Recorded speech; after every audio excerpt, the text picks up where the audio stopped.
திருமகள் கேள்வனான நாராயணன் நம்மவர்களின் நன்மையின் பொருட்டு பற்பல அவதாரங்களை செய்திருக்கிறான். அவதாரம் என்கிற வடமொழிச் சொல்லுக்கு மேலிருந்து கீழே இறங்கி வருதல் என்பது பொருள்.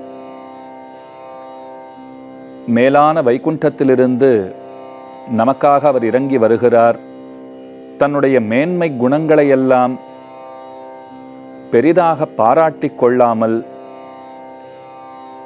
ஒரு சாமானியனைப் போலே சுலபனாக நம்மிடையே வந்து நிற்கிறான் பெருமான். அப்ப அவதாரம்னு சொன்னால் வெறுமனே மேலேருந்து கீழே இறங்கி வருகிறார் என்கிற அளவில் மட்டும் நாம் பொருள் கொள்ளக்கூடாது. ரொம்ப பெரியவர், தன்னுடைய சீல குணத்தை காட்டுகிறார். எளிவரும் இயல்வினன் என்று ஆழ்வார் பெருமானுடைய தன்மையை கொண்டாடி பேசுகிறார். ரொம்ப எளிமையானவர், தாம் பெரியவர் அப்படின்னு அவர் எங்கேயும் காண்பித்து கொண்டதில்லை. அவதாரங்களை பகவான் செய்கிறார்னு சொன்னால் அவர் எதற்காக அவதாரங்களை செய்ய வேண்டும்?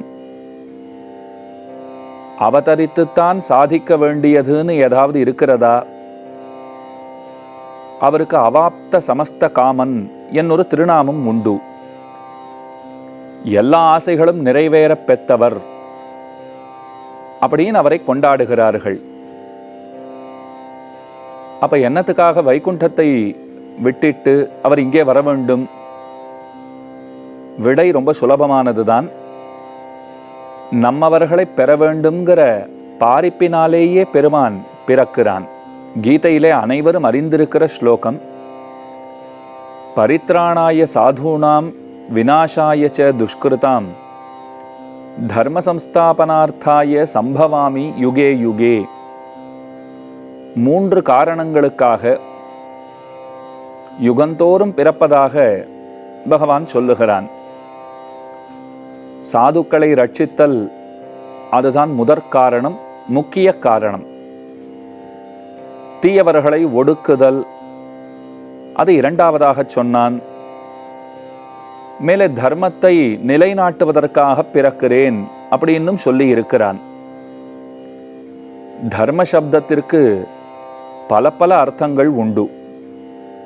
நம்முடைய ஆச்சாரியர்கள் பகவானுடைய குணங்களையே தர்மத்திற்கு பொருளாக கொண்டார்கள்.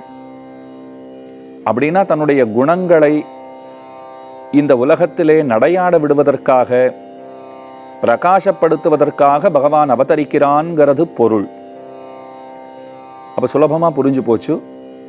அவர் ஏன் பிறக்கிறார்னால் தன்னுடைய குணங்களை எல்லாம் அனைவருக்கும் வெளிப்படுத்த வேண்டும்ங்கிற அந்த நோக்கத்தோடே பிறக்கிறான். எண்ணில் பல்குணங்கள், உயர்வர உயர்நலமுடையவன். பகவான் எப்படிப்பட்டவனால் அனந்த கோட்டி கல்யாண குணங்களோடே கூடி இருக்கிறவன். அவருக்கு இருக்கிற சிறப்பு அது. அப்ப பெருமான் குணங்களினாலே பெருமை பெற்றிருக்கிறான். குணங்களுக்கு பெருமானாலே பெருமை ஏற்பட்டிருக்கிறது எப்படியும் சொல்லலாம். ஆகவே பெருமான் பிறக்கிறான். நம்மிடத்துல அவனுக்கு இருக்கிற அன்பு, அதனாலே பிறக்கிறான்கிறதையும் கீழே விண்ணப்பித்தேன். நமக்காகவே வருகிறார்னும் சொன்னேன். பிறப்பிலீன்னு கொண்டாடப்படுகிற பெருமான் பிறக்கிறான். அஜாயமானஹா பகுதா விஜாயத்தே என்று வேதம் ஓதுகிறது. பிறப்பிலி, ஆனால் பல படிகளாக பிறக்கிறான். சுவாமி ஒன்று பிறக்கிறதே இல்லைன்னு சொல்லுங்கோ, இல்லை நிறைய பிறக்கிறான்னு சொல்லுங்கோ. பிறப்பற்றவன் பல படிகளாக பிறக்கிறான்னு சொன்னால் இது குழப்பமாக இருக்கிறதே.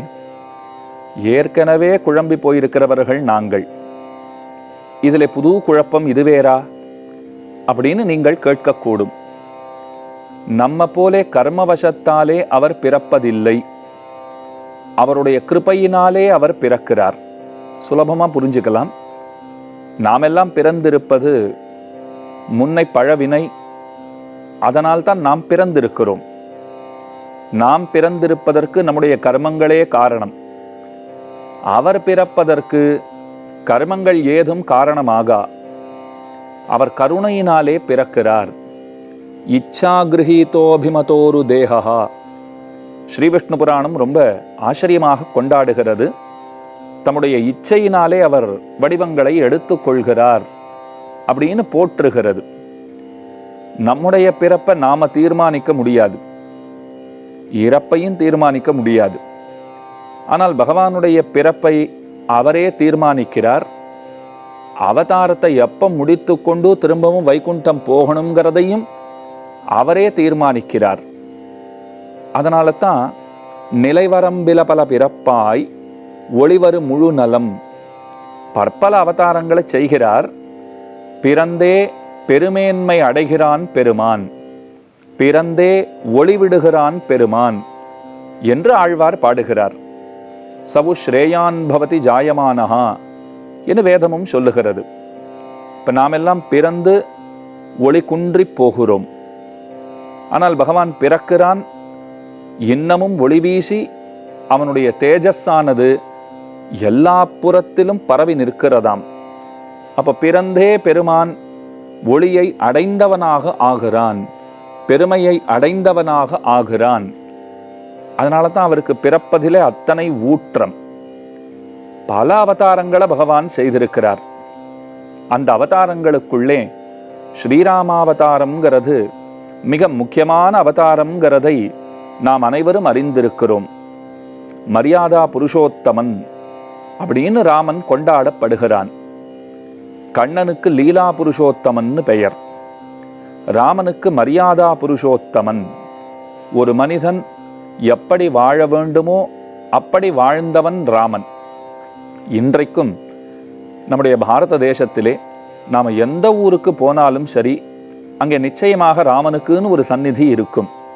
அதுவும் வடதேசங்களிலே எல்லாம் ஓரோரு கிராமத்திலும் ராமனுக்குன்னு பிரத்யேகமாக சந்நிதி அமைத்து வழிபாட்டு தலம் அமைத்து வழிபாடுகளை செய்து வருகிறார்கள். இது ராமனுக்கே இருக்கிற ஏத்தம். ஏன் ராமனுக்கு சந்நிதி அப்படின்னால், எப்படி வாழணுமோ அவர்தானே எப்படி வாழ்ந்து காண்பித்திருக்கிறார்.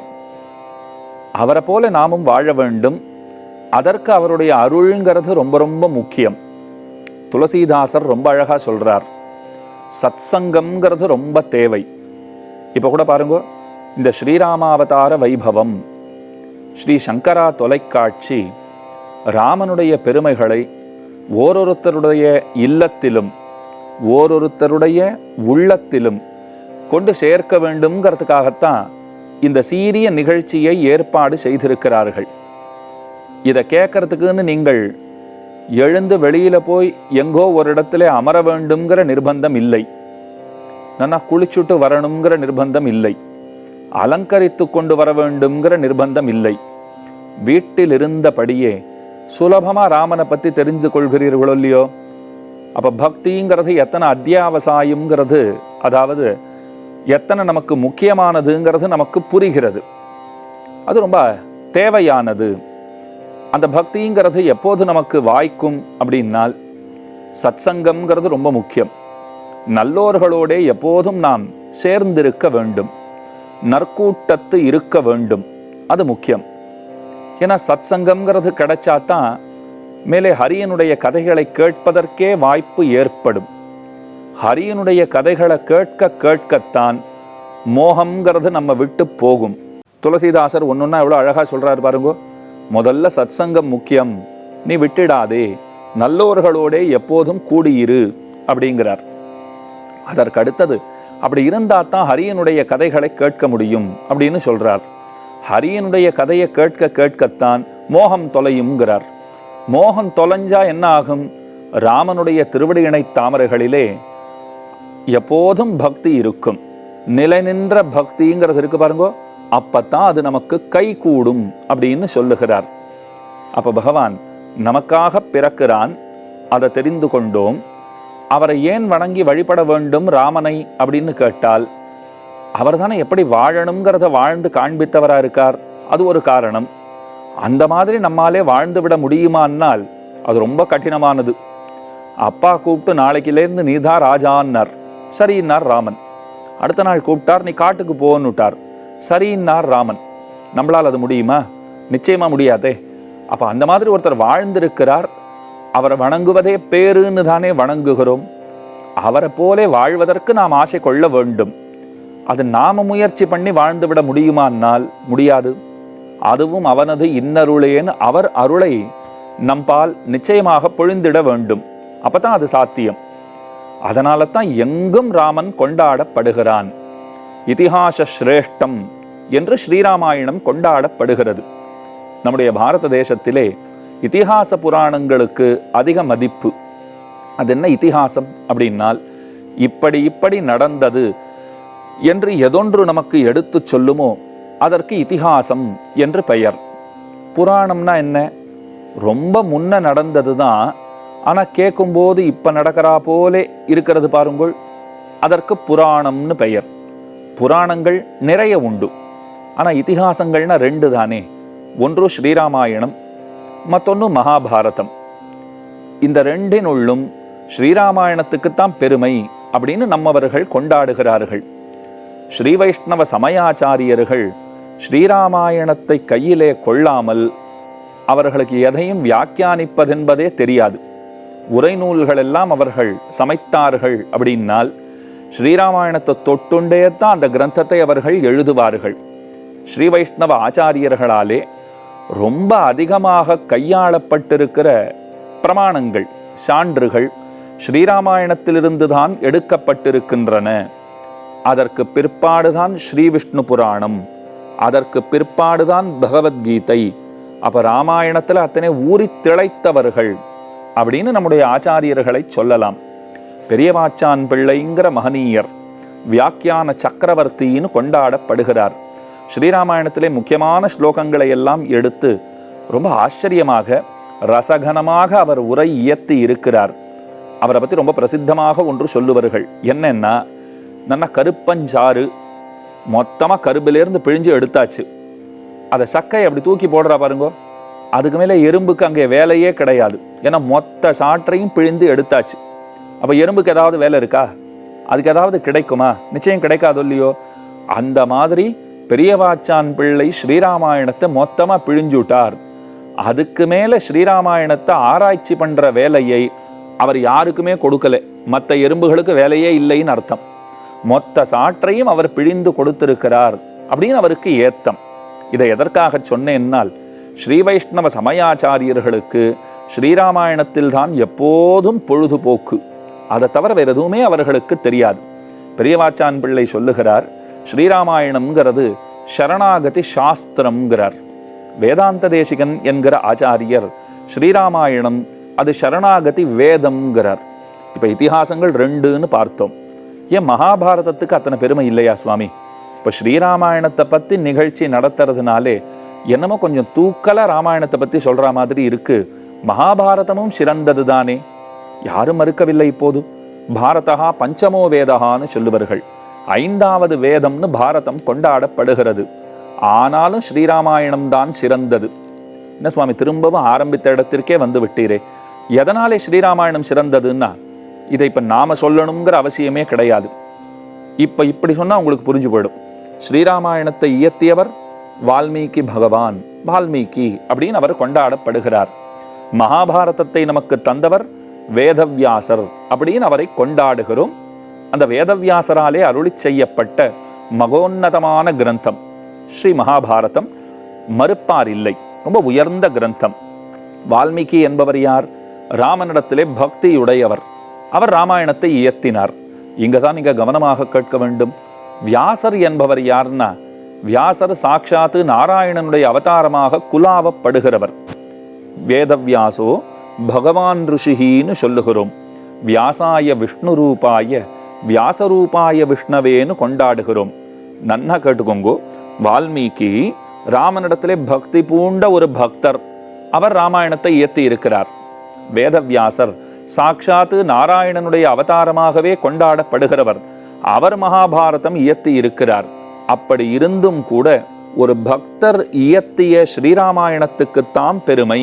அதை எப்படி தெரிந்து கொள்ளலாம்னால், மகாபாரதத்தை எழுதி முடிச்சாரா வேதவியாசர், அவர் எத்தனை சந்தோஷத்தோடே இருக்க வேண்டும். இன்னைக்கெல்லாம் பாருங்க, ஏதாவது சின்னதாக ஒரு காரியம் செய்தால் கூட அதை உடனே வெளியில போய் எப்படி அதை பிரகடனப்படுத்துவது, எல்லாருக்கும் எப்படி எடுத்து சொல்லுவது. ஒரு பொருளை தயாரித்திருக்கிறார்கள்னு சொன்னால், அதை சந்தையிலே விற்க வேண்டும்னு சொன்னால் அதுக்குன்னு ஒரு அறிமுக விழா நடத்துகிறார்கள், அதற்குன்னு பல விளம்பரங்களை செய்கிறார்கள், ஆங்காங்கே விளம்பர பலகைகளை எல்லாம் நிறுவுகிறார்கள். எத்தனை செய்ய வேண்டியிருக்கு. மகாபாரதத்தை எழுதினாரா, எழுதிட்டு சோகமே வடிவெடுத்தவரா உட்கார்ந்திருந்தார். வேதவியாசர் திருமுக மண்டலம் சுலபமா சொன்னா அவர் மூஞ்சியே நன்னால அப்படி உட்கார்ந்திருந்தார், கவலையுற்றிருந்தார். எதனாலே கவலைன்னா, அவர் சொல்றார், நாராயணனுடைய கதையை சொல்றேன்னு தான் ஆரம்பிச்சேன், ஆனா எங்கெங்கேயோ போயிட்டேன் போல் இருக்கு. நாராயண கதைங்கிறது ரொம்ப குறைவா இருக்கு. பகவானை பத்தி பேசணும்னு ஆரம்பிச்சேன், தேவையில்லாத பல விஷயங்களை பேசியிருக்கேன் போல் இருக்கு. அப்பத்தான் பக்கத்திலே நாரதர் வருகிறார். அந்த நாரதர் சொல்லுகிறார், சுவாமி, நீர் தேவையில்லாததெல்லாம் பேசவே இல்லை, தர்ம அர்த்த காமங்களை பத்தி நன்னாத்தான் சொல்லியிருக்கீர், ஆனா முக்கியமா எவனை பற்றி அதிகம் பேச வேண்டுமோ அவனை பத்தி பேசலேங்கிற குறைதான் இந்த பாரதத்துக்கு உண்டு அப்படின்னு போட்டு உடைச்சுட்டார் விஷயத்தை. யதா தர்மாதயச்சார்த்தாக முனிவரியானு கீர்த்திதாக ந ததா வாசுதேவஸ்ய மகிமாஹ்யனுவர்ணிதா. பாரதம் இயத்திட்டு கவலையுத்திருக்கிற வியாசரிடத்திலே நாரதர் இந்த விஷயத்தை சொல்லுகிறார். அப்ப கவலை எப்படி போக்கிக்கிறது? வியாசர் கேட்டார். பாகவதம் இயத்தும், கண்ணனுடைய பெருமைகளை பேசும், கவலையெல்லாம் போய்விடும் அப்படிங்கிறார். ஆனா இங்க பாருங்க, ராமாயணத்தை இயற்றியவரான வால்மீகி பகவான், அவர் கவலையோடு இருந்தார்னு ஒரு இடம் கூட நம்மாலே காட்டவே முடியாது. சாட்சாத்து நாராயணனுடைய அவதாரமான வியாசர் மகாபாரதத்தை எழுதிட்டு கவலையோடே இருந்தார். வால்மீகி அவர் கவலையே படலை. ஒரு இடத்துல அவர் சாபம் கூட கொடுத்திருக்காருன்னு நாம பார்க்கிறோம். ராமாயண தொடக்கத்திலேயே வருகிற விஷயம்தானே. முதல்ல நாரதரை சந்திக்கிறார். நாரதர் சாதாரணமா அவரை பத்தி என்ன தெரிஞ்சுட்டு இருக்கோம்? அவர் ரொம்ப கலகம் எல்லாம் அதிகமாக பண்ணுகிறவர், சண்டை மூட்டி விடுகிறவர் அப்படின்னு தெரிந்து வைத்து கொண்டிருக்கிறோம். அங்கன் அன்று நாரதர் மிகச் சிறந்தவர், தேவரிஷின்னு கொண்டாடப்படுகிறவர். கீதையிலே கண்ணனாலும் கூட பறக்க கொண்டாடப்பட்டவர் நாரதர். நாரதருங்கிற அந்த சப்தத்திற்கு பல அர்த்தங்கள் உண்டு. முக்கியமா ஒரு அர்த்தம், இருட்டு இருக்கு பாருங்க, அந்த இருட்டை போக்குகிறவர். இருட்டுனா என்ன? அந்தம் தம இவ அஜ்ஞானம்னு சொல்லுவார்கள், அகவிருள்னு தமிழிலே சொல்லுவார்கள். அந்த அகவிருட்டை தமிழிலே சொன்னால் அறிவின்மை, அறிவின்மையாகிற இருட்டை எவரொருத்தர் ஒழிக்கிறாரோ அவருக்கு நாரதர்னு பேர். அப்ப அவர் வந்துட்டார்னு சொன்னால் அங்கே ஞானம் உண்டுன்னு அர்த்தம். அந்த நாரதரை வால்மீகி பகவான் அவர் சந்திக்கிறார். தபஸ்வாத்தியாய நிரதம் தபஸ்வி வாக்விதாம் வரம் நாரதம் பரிபப்ரச்ச வால்மீகிர் முனிபுங்கவம்.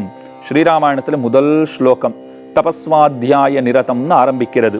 இங்கே ஒரு முக்கியமாக நாம் தெரிந்து கொள்ள வேண்டிய செய்தி உண்டு. ஸ்ரீராமாயணத்திலே 24,000 ஸ்லோகங்கள் உண்டு. காயத்ரி மந்திரம்னு சொல்லுகிறோம் பாருங்கோள், அந்த மந்திரத்தினுடைய விவரணமாகத்தான் ஸ்ரீராமாயணம் அமைந்திருக்கிறது அப்படின்னு சொல்லுவார்கள்.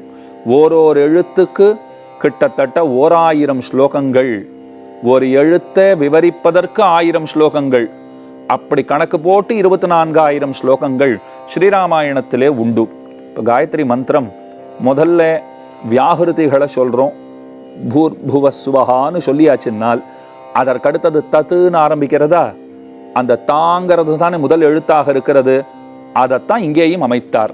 தபஸ்வாத்தியாய நிரதம் தபஸ்வி வாக்விதாம் வரம் அப்படின்னு இந்த ஸ்லோகம் ஏன் அமைந்திருக்கிறதுன்னு சொன்னால், இது காயத்ரியினுடைய விவரணம் தானே. அப்ப காயத்ரி மந்திரத்திலே எதொன்று பிரதம அக்ஷரமாக விளங்குகிறதோ அதை கொண்டே இந்த கிரந்தத்தையும் தொடங்க வேண்டும்னுட்டு சங்கல்பித்து கொண்டு, அவர் சங்கல்பித்து கொண்டு இப்படி அமைந்ததானால் தானா நடந்திருக்குன்னு தான் சொல்ல வேண்டும். அந்த ஏத்தம் ஸ்ரீராமாயண கிரந்தத்துக்கு உண்டு. அப்ப நாரதரை பார்த்துட்டு சில கேள்விகளை எல்லாம் கேட்கிறார். அது என்ன கேள்விகள்ங்கிறத நிச்சயமா மேல பார்க்கத்தான் போகிறோம்.